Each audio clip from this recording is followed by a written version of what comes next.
নমস্কার বন্ধুরা, সংস্কৃত বিদ্যাচর্চা চ্যানেলে আপনাদের সকলকে স্বাগত জানাই।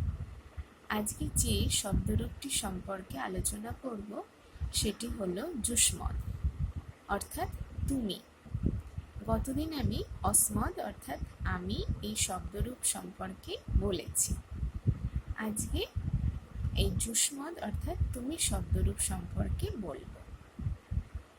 প্রথমা একবচনে যুষ্মৎ শব্দের রূপ হচ্ছে ত্বম অর্থাৎ তুমি।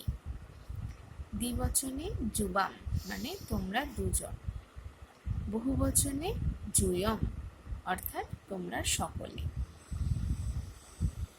দ্বিতীয়া বিভক্তিতে একবচনে হচ্ছে ত্বাম আর ত্বা, দুরকমই হতে পারে। ত্বাম আর ত্বা এই দুটো কথার অর্থ হলো তোমাকে।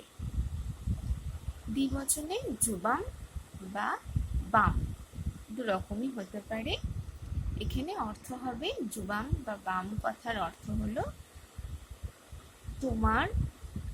তোমাদের দুজনকে বা তোমাদের দুটিকে, এরকম। বহুবচনে যুষ্মান বা বহ মানে হলো তোমার দিগকে বা তোমাদের সকলকে। তৃতীয়ার একবচনের রূপ হচ্ছে ত্বয়া, অর্থাৎ ত্বয়া মানে তোমার দ্বারা। দ্বিবচনের রূপ হবে যুবাম, যুবাভ্যাম অর্থাৎ যুবাভ্যাম কথার অর্থ হলো তোমাদের দুজনের দ্বারা। আর বহুবচনে যুষ্মাভিহি অর্থাৎ তোমাদের সকলের দ্বারা। তারপর হবে চতুর্থীর একবচনে তুভ্যম অথবা তে। এখানে অর্থ হবে তোমার জন্য। দ্বিবচনে হবে যুবাভ্যাম অথবা বাম, অর্থ হবে তোমাদের দুজনের জন্য। বহুবচনে হবে যুষ্মাভ্যাম এবং বা বহ, দুরকমই হতে পারে। এখানে অর্থ হবে তোমাদের সকলের জন্য। পঞ্চমীর একবচনের রূপ হবে ত্বৎ, অর্থাৎ তোমা হতে বা তোমার থেকে।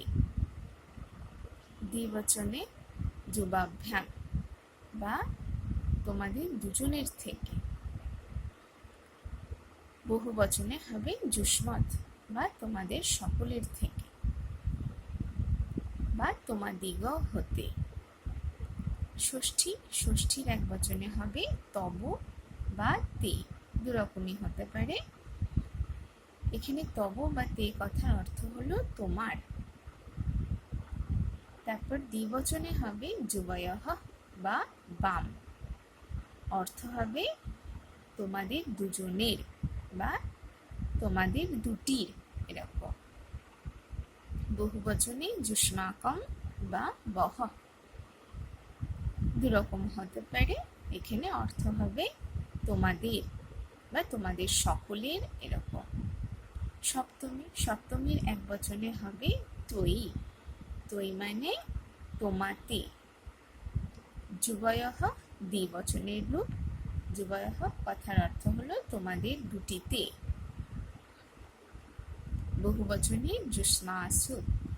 যুষ্মাসু কথার অর্থ হলো তোমাদিগতে বা তোমাদের সকলেতে। আজ তাহলে এই পর্যন্ত। পরের দিন আবার অন্য কোনো বিষয় নিয়ে আলোচনা করব। তোমরা তোমাদের মতামত কমেন্টের মাধ্যমে জানাতে পারো।